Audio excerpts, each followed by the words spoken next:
नमस्कार दोस्तों, कभी हमने सुना था जानने का अधिकार, जीने का अधिकार। सन 2005 में जब डॉक्टर मनमोहन सिंह की सरकार ने राइट टू इंफॉर्मेशन एक्ट यानी आरटीआई लागू किया तो देश के हर नागरिक के हाथ में एक शक्ति आ गई थी, सरकार से सवाल पूछने की शक्ति। एक साधारण नागरिक भी कलेक्टर से लेकर प्रधानमंत्री कार्यालय तक सवाल पूछ सकता था। सरकारी पैसे आखिरकार खर्चा कहां हुए, किसे ठेका मिला और कौन अधिकारी कर क्या रहा है। यही थी भारत के लोकतंत्र की आत्मा, पारदर्शिता और जवाबदेही, जिसे हम ट्रांसपेरेंसी और अकाउंटेबिलिटी कहते हैं। लेकिन आज सवाल उठता है, क्या वही आत्मा कमजोर हो चुकी है? आरटीआई एक्ट 2005 को कांग्रेस सरकार ने इसलिए लाया था ताकि नागरिक सर्वोपरि हो, यानी सरकार जनता से ऊपर नहीं, जनता सरकार के ऊपर हो। इसी कानून के तहत किसी भी सरकारी विभाग को 30 दिन के अंदर जवाब देना अनिवार्य था और इस कानून ने करोड़ों भारतीयों को आवाज दी। किसी ने भ्रष्टाचार उजागर किया, किसी ने राशन घोटाले का पर्दाफाश किया, तो किसी ने अफसरों की जवाबदेही तय करवाई। आरटीआई सिर्फ एक कानून नहीं था, यह लोकतंत्र का सबसे सशक्त औजार था। लेकिन 2019 में मोदी सरकार ने आरटीआई में ऐसे संशोधन किए, ऐसे बदलाव किए जिन्होंने इसकी रीढ़ की हड्डी ही तोड़ दी। सबसे पहला बदलाव, इंफॉर्मेशन कमिश्नर की नौकरी की अवधि 5 साल से घटाकर 3 साल कर दी गई। अब उन्हें किसी भी वक्त हटाया जा सकता था। दूसरा बदलाव, उनका वेतन और सुविधाएं सरकार की मर्जी पर निर्भर कर दी गई। पहले उनका दर्जा इलेक्शन कमिश्नर के बराबर था और वो सरकार के अधीन हो गए अब।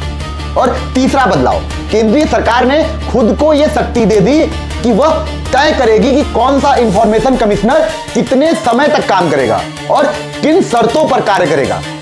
यानी जो संस्था सरकार से सवाल पूछने के लिए बनी थी वो अब खुद सरकार के अधीन हो गई थी। इन बदलावों का असर सीधे पड़ता है आरटीआई एक्ट पर।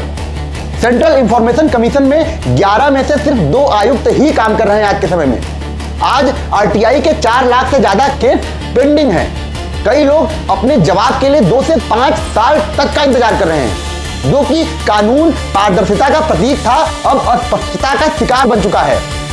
आज अगर हम किसी भी बड़े सरकारी निर्णय जैसे डिमोनेटाइजेशन, पीएम केयर्स फंड या पीएम की डिग्री पर आरटीआई लगाते हैं, या तो जवाब टाल दिया जाता है या कहा जाता है यह निजी सूचना है।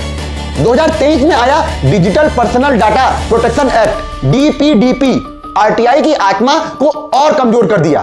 अब सरकार पर्सनल इंफॉर्मेशन के नाम पर किसी भी जवाब को देने से इनकार कर सकती थी। अगर किसी अफसर या किसी मंत्री की कार्रवाई से जुड़ी मतलब फाइल में व्यक्तिगत डाटा का बहाना मिल गया तो जनता जवाब नहीं पा सकेगी। आरटीआई के जरिए कई संवेदनशील मामले सामने आए। 2G स्कैम, आरबीआई की नोटबंदी चेतावनी, बैंकों के एनपीए का सच और प्रधानमंत्री की डिग्री तक की जानकारी। ऐसे में सत्ता के लिए आरटीआई असुविधाजनक थी, इसलिए धीरे धीरे इसे कमजोर करने की योजना प्रारंभ की गई ताकि सवाल उठाने की परंपरा को ही खत्म कर दिया जाए। आरटीआई कमजोर होना सिर्फ एक कानून को कमजोर होना नहीं है, यह भारत के लोकतंत्र की आवाज का धीमा पड़ना है। लोकतंत्र तभी मजबूत होगा जब नागरिक चुप नहीं बल्कि सवाल पूछने की हिम्मत करेगा। इसलिए अगली बार जब कोई कहे आरटीआई का क्या फायदा, तो उसे याद दिलाइए, उसे बताइए कि आरटीआई ही वो कारण है जिसकी वजह से आज हम सरकार से जवाब मांग सकते हैं। अगर सरकार जवाब देने से डरती है तो शायद जवाब उसके पास है ही नहीं, या सरकार झूठ बोल रही है।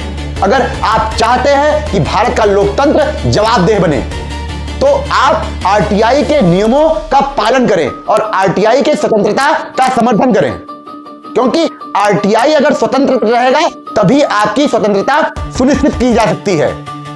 बाकी आपका वोट आपके हाथ, आपकी सुरक्षा आपके हाथ। आपको चुनना है कि वो कौन सी सरकार है जिसने भारत के लोकतंत्र को मजबूत किया, भारत के संवैधानिक संस्थाओं को मजबूत किया, भारत के लोकतांत्रिक व्यवस्थाओं को मजबूत किया, और वो कौन से पक्ष हैं, वो कौन से सत्ता में बैठे सत्ताधीश हैं जो भारत को अपने अनुसार चलाना चाहते हैं, जो भारत के लोकतंत्र को अपने तरीके से मोड़ना चाहते हैं। बने आरटीआई के रक्षक और बने भारत के लोकतंत्र का रक्षक। धन्यवाद दोस्तों।